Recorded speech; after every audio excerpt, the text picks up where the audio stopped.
¿no? Simplemente nosotros tenemos que empezar a caminar de acuerdo a lo que Él diga. Ahora, no me malinterpreten, nos va a dar catarro, nos va a dar resfriado, nos va a dar dolor de cabeza, porque sí, estamos en un cuerpo humano en el cual muchas veces por nuestro maltrato o mal uso de nuestro cuerpo, pues hay consecuencias en nuestra vida. Ahora, ¿qué sí podemos hacer? Y le voy a hablar de funciones de la muralla. Y estas funciones nosotros las tenemos que llevar a nuestras vidas para que nosotros podamos hacerlo de acuerdo a él. Una de las funciones que tiene una muralla es defender y proteger a una población o un territorio. En el caso de Jericó, hacía las dos. Protegía el territorio de adentro, también protegía la parte de defensa. Y tú y yo, para tener esa defensa en nuestras murallas, tenemos que orar con propósito. ¿Cuántos saben lo que es orar? Ahora, ¿cuántos sabemos lo que es orar con propósito? Son dos cosas muy diferentes, ¿verdad? Orar, si leemos el Padre Nuestro, fue una oración que está ahí en la Biblia y la podemos utilizar para orar nosotros también. Ahora, cuando yo voy a orar por propósito, yo voy a orar por algo o cosas en específico. Yo voy a orar por mi familia. Propósito. ¿Por qué? Porque los quiero traer a Dios. Yo voy a orar por los vecinos. ¿Por qué? Porque los quiero traer a Dios. Yo voy a orar por alguien que está enfermo. Propósito. Porque yo quiero que esa persona pueda ser sanada para que vea que el Dios de antes es el mismo de ahora y va a ser el mismo del futuro, que puede sanar. Entonces, cuando yo comienzo a orar con propósito, es muy diferente a cuando yo voy a orar. Yo no sé si ustedes han encontrado, como yo muchas veces, que cuando voy a orar no sé ni qué decir. ¿O soy yo el único? Hay a veces que yo me tiro a orar y yo no sé ni siquiera qué decir. Y comienzo a decirle, Señor, gracias, gracias. Pero cuando yo entienda, yo, Emilio, entienda que tengo que empezar a orar con propósito y empiece a hacer una oración con propósito, entonces mis murallas se van a fortalecer. Porque ya yo no estoy orando egoístamente, simplemente por mí y por mí. Ahora yo quiero gente que llegue al reino de Dios y yo voy a orar por propósito, porque yo quiero que otra gente conozcan al Dios que yo también conocí y que nosotros hemos conocido. Eso es una oración con propósito. Cosas que me acerquen a mí a Dios porque estoy orando, pero que acerquen a otras personas a Dios porque es el propósito de Dios. Segunda, ¿para qué sirve la muralla? Es un control de acceso que permite la entrada o salida. Cuando nosotros nos vemos como una muralla, imagínense que nosotros somos Jericó y vienen a atacarnos. ¿Usted dejaría entrar a alguien que lo va a atacar? ¿Dejaría salir a alguien de su vida que lo que quiere es el bienestar para usted? Ahora, ¿dejaría salir a alguien de su vida que lo que ha traído a usted es solamente dolor? Lo pensaría uno, ¿verdad que sí? Vete para allá. Le daría hasta una patada a uno. Pero a veces esa persona es el propósito por el cual Dios nos quiere moldear. Muchas veces esa persona que nos hace un poco la vida difícil o que nos está haciendo la vida de cuadrito es la persona que Dios está usando para moldear nuestro carácter. Muchas veces la persona que más nos da batalla a nosotros, Dios nos quiere enseñar que a lo mejor esa es mi mayor debilidad. Lo que pasa es que yo la puedo ver en la otra persona, pero no la puedo registrar en mí. Y el Señor lo que está permitiendo que esa persona me enseñe a mí mi debilidad y yo reconozca para entonces los dos ser sanados. Y es muy importante que entendamos esto. Cómo yo dejo que cosas entren a mi vida y cosas que no me pertenecen a mí se alejen de mi vida. Estudiando la palabra. Y estudiar la palabra no es leer la palabra. Estudiar la palabra es con detenimiento. Porque hacerle preguntas a la palabra. Cuando usted le hace preguntas a la palabra, usted le está haciendo preguntas a Dios. porque esa es la palabra de Él. Y usted le está diciendo, Señor, pero ¿por qué, por qué el pueblo tuvo que pasar por todo eso? Pero, ¿por qué tú no dejaste que ellos usaran las armas? Pero ¿por qué tú se devolvió esa idea loca a ti, Señor, de que ellos y que tenían que dar vuelta y cuando gritaran los muros iban a caer? ¿Cómo es posible eso? Y todo eso es parte del estudio de la palabra. Cuando nosotros hacemos un estudio de la palabra personal de nosotros. Y estas son cosas que nosotros como cristianos tienen que estar en nuestra dieta mensual. No voy a decir diaria porque no lo vamos a hacer. Yo sé que no vamos a orar con propósito, no vamos a orar porque se nos hace difícil, porque es una lucha la que tenemos, pero no imposible. Ahora, ¿qué es estudiar la Biblia? Es relacionarme con Dios. Es saber el por qué. Señor, ¿por qué tú moriste por mí? Tú no viste la vida que yo tenía. Yo no me merecía que tú hicieras esto por mí. Pero sin embargo el Señor dice, por amor. Señor, pero ¿y qué yo hago en este país? Si yo pudiera estar en mi país tranquilo allá, porque era propósito de Dios que estuviéramos en este país. Porque era un llamado que Él nos hizo, nos trajo con un propósito específico a este país. Y muchas veces nosotros a veces estamos dudando de que estamos en el lugar correcto. Y si el Señor permitió que tú llegaras aquí, abrió puertas en el momento para que tú pudieras llegar, entonces quiere decir que el Señor tenía un propósito completamente con cada uno de nosotros para que llegáramos a este país. ¿Por qué? Mira, todavía a veces los estamos descubriendo. No se sienta mal si lo estamos descubriendo, pero sigamos trabajando, porque si Él lo permitió y Él abrió la puerta, es porque Él lo hizo y dijo, en este momento te necesitaba allí. Número 3. Las murallas hacen una diferencia entre la sociedad.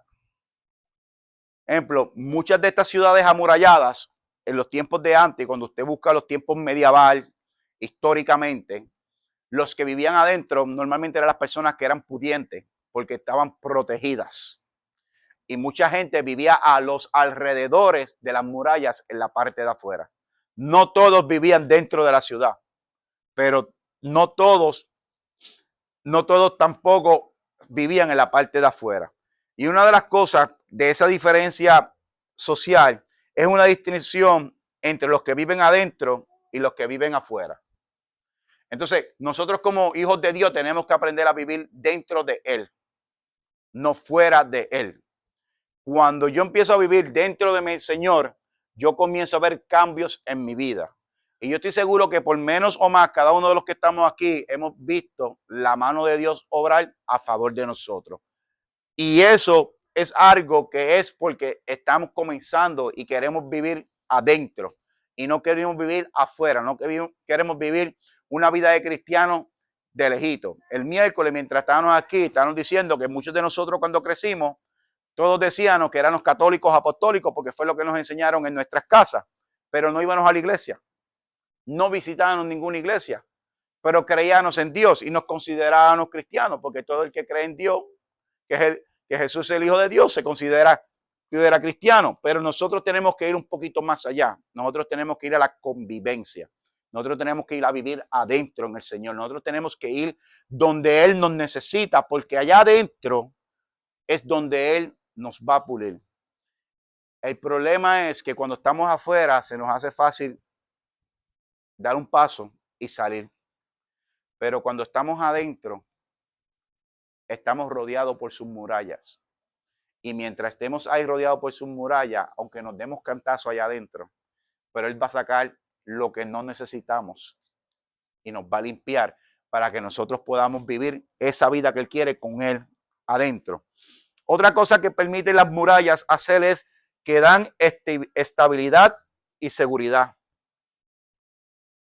Cuando nosotros estábamos que no le servíamos a Dios todavía, nosotros pensábamos que teníamos estabilidad y teníamos, perdóneme, estabilidad y seguridad. Pero nos llegamos en un momento que chocamos con algo que nos dimos cuenta que no teníamos nada. Cuando llegamos a nuestro Señor nos damos cuenta que entonces ahora tenemos una estabilidad y una seguridad. Y muchos dirán, pero con la situación que yo estoy pasando, yo tengo estabilidad y seguridad. Sí, tenemos estabilidad y seguridad.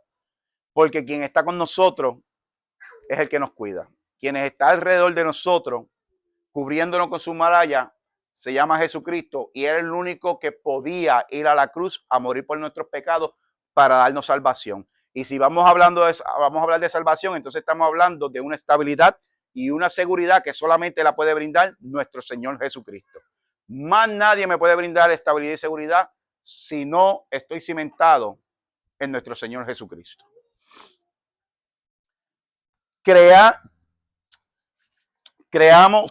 Crezcamos saludables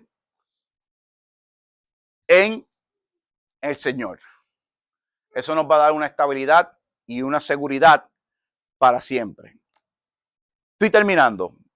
Jeremías 29:11 nos dice a nosotros, y yo ya he leído muchas veces este versículo, pero en estos días lo leí determinadamente y buscando qué era lo que decía Jeremías 29:11. Y dice, porque yo sé los pensamientos que tengo acerca de ustedes. Yo pensaba siempre que esa palabra decía, yo sé los pensamientos que tengo contigo, hablándole directamente a Jeremías. Pero sin embargo, cuando la leí detenidamente, dice, yo sé los pensamientos que tengo acerca de ustedes, dice Jehová, pensamientos de paz y no de mal, para darle el fin que esperáis.